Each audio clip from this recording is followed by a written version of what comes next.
दोस्तों, बिहार की राजनीति में बड़ी हलचल हो रही है। नीतीश कुमार की पहली ही कैबिनेट मीटिंग में हंगामा मच गया।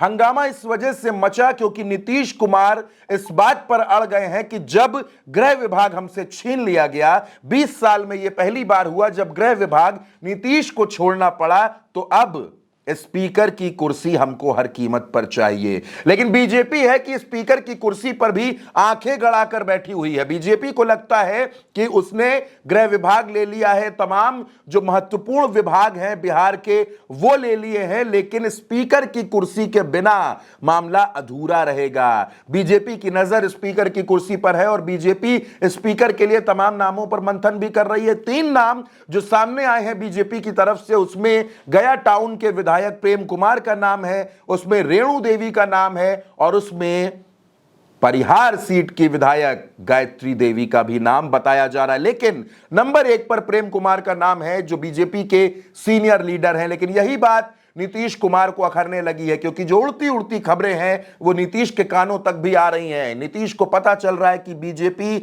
अपना स्पीकर बना सकती है। महज 4 दिन बचे हैं विधानसभा का, विधानमंडल का जो शीतकालीन सत्र है वो शुरू होना है 1 तारीख से लेकर 5 तारीख तक। 1 दिसंबर से 5 दिसंबर तक बिहार विधानमंडल का शीतकालीन सत्र चलना है और उससे पहले उसमें जो है सत्र में स्पीकर का भी चयन होना है। फिलहाल जो प्रोटेम स्पीकर हैं वो जेडीयू के बनाए गए हैं नरेंद्र नारायण यादव, लेकिन नीतीश कुमार इस बात पर खुश नहीं है। नीतीश कुमार ये चाहते हैं कि बिहार में विधानसभा में स्पीकर जेडीयू का होना चाहिए। दोस्तों, वैसे भी जब आप देखेंगे नंबर गेम देखेंगे तो जेडीयू के पास 85 विधायक हैं। आज की तारीख में नीतीश कुमार कमजोर नहीं है और इधर नीतीश कुमार को आप जानते हैं कि ओवैसी ने भी ऑफर कर दिया है। तब से नीतीश कुमार के हौसले और बुलंद हैं। जब पहली कैबिनेट मीटिंग हुई तो कई अहम प्रस्तावों पर मोहर लगाई गई, लेकिन नीतीश कुमार के दिल में यह मलाल है कि गृह विभाग उनके पास नहीं है। उनको गृह विभाग बीजेपी को देना पड़ गया है।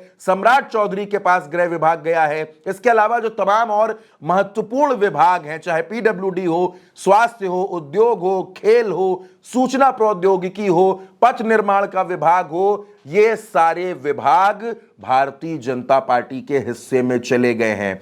यह अलग बात है कि जो फाइनेंस डिपार्टमेंट है वो नीतीश के हिस्से में है, लेकिन बाकी जितने जरूरी विभाग थे, जितने महत्वपूर्ण विभाग थे, वो सब के सब भारतीय जनता पार्टी ने नीतीश से ले लिए हैं। मगर नीतीश स्पीकर की कुर्सी पर अड़ गए हैं क्योंकि आप जानते हैं दोस्तों कि स्पीकर की कुर्सी बड़ी महत्वपूर्ण होती है और विधानसभा में स्पीकर की बड़ी भूमिका भी होती है। आपको यह भी याद होगा कि नीतीश कुमार ने यह कहा था कि भारतीय जनता पार्टी से हमको आगे जाना है। भले ही नीतीश कुमार बीजेपी से आगे नहीं पहुंच पाए, लेकिन जो फासला है वो बहुत कम है। और यह भी आपको याद होगा कि विजय सिन्हा ने यह कहा था कि अटल जी का सपना था कि बिहार में भारतीय जनता पार्टी का मुख्यमंत्री हो। तमाम तरह की खबरें बिहार में चल रही हैं। बीजेपी की कोशिश आज नहीं तो 6 महीने बाद ये जरूर होगी कि वो अपना मुख्यमंत्री बनाए, यानी सरकार के अंदर एक गजब की रस्साकशी चल रही है। और इस बीच नीतीश कुमार की नाराजगी खुलकर सामने आ गई है। नीतीश कुमार ने पहली ही कैबिनेट मीटिंग में ये संकेत दे दिए हैं कि स्पीकर की कुर्सी हमको चाहिए और अगर स्पीकर की कुर्सी नहीं मिली दोस्तों तो बिहार में बहुत बड़ा खेल भी हो सकता है। नीतीश कुमार की नाराजगी भारतीय जनता पार्टी को बेचैन कर रही है। अब क्या होगा बिहार में वो आने वाला वक्त बताएगा, लेकिन फिलहाल नीतीश कुमार स्पीकर की कुर्सी पर अड़े हुए हैं।